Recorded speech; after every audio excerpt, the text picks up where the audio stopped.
Hello, we are back again with Report to the Principal's Office by Jerry and Nellie. We have finished chapter 24. Eddie has found a friend in Pickles. He realized that Pickles is his friend.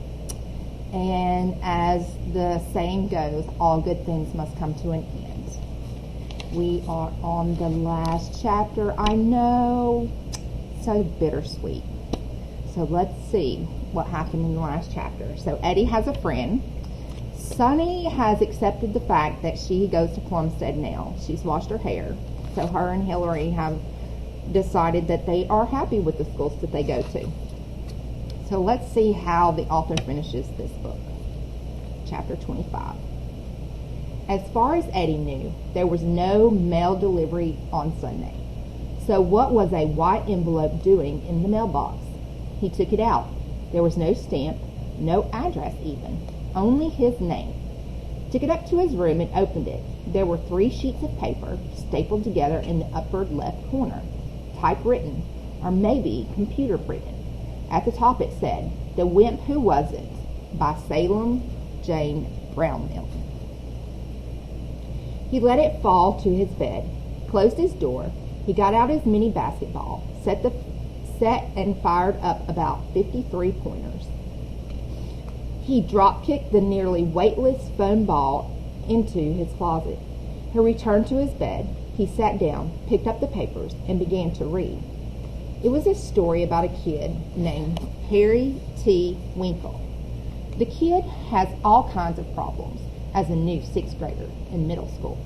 After being flung around by some big football players on the way to school, he refuses to leave the bus until the principal coaxes him off. Everywhere he turns, bathroom, cafeteria, hallways, he gets terrorized by 8th graders. The kid, Perry, soon gets disgusted with himself. "I'm a wimp," he cries out. He believes he has no guts. He wants to stay in bed forever. He doesn't deserve to appear in public. He's nothing but a human beanbag. And then Perry goes to a girl's house for lunch. Her name is Susan, and she serves him all this good stuff to eat. But there's one thing that isn't good: her homemade punch. In fact, it's abominable.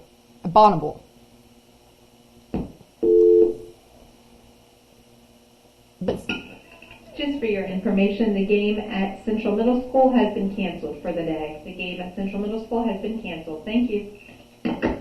But Susan thinks her punch is great, and she keeps pestering him to drink more and more. Well, the thing about Perry is, he's a good-hearted kid. He sees how proud Susan is of her punch, and he doesn't want to hurt her feelings, so he keeps drinking it, and what's more, pretending he likes it. He goes home and gets sick. When Susan finds out, she tells herself it's because of all the food he ate. But deep inside, she knows better. It was the punch, and now she realizes that he sacrificed himself for her feelings.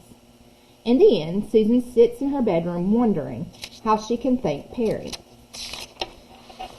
And wondering how she can convince him that he's not a wimp at all. But in his own little way, he's a hero. Eddie just sat there for a while. Then he put the story away in his special drawer where he kept his most valuable stuff. He went back to shooting mini ball baskets. He thought about the first horrifying days at Plumstead Middle School. Flung around the bus, nickelheads after his lunch, spit at, lost. He shuddered just to remember. Then he thought of recent days. Catching the hamster, Sonny Waller smiling at him, Pickles' friendship, Salem's story. It suddenly occurred to Eddie that something was missing. He had been missing for several days now. He no longer wished he were back in grade school. In fact, he looked at his clock. It said 3 p.m. That would be 9 plus 7. 17 hours and 15 minutes till he would catch the bus to school next day. He couldn't wait. Awesome. That was such an excellent story.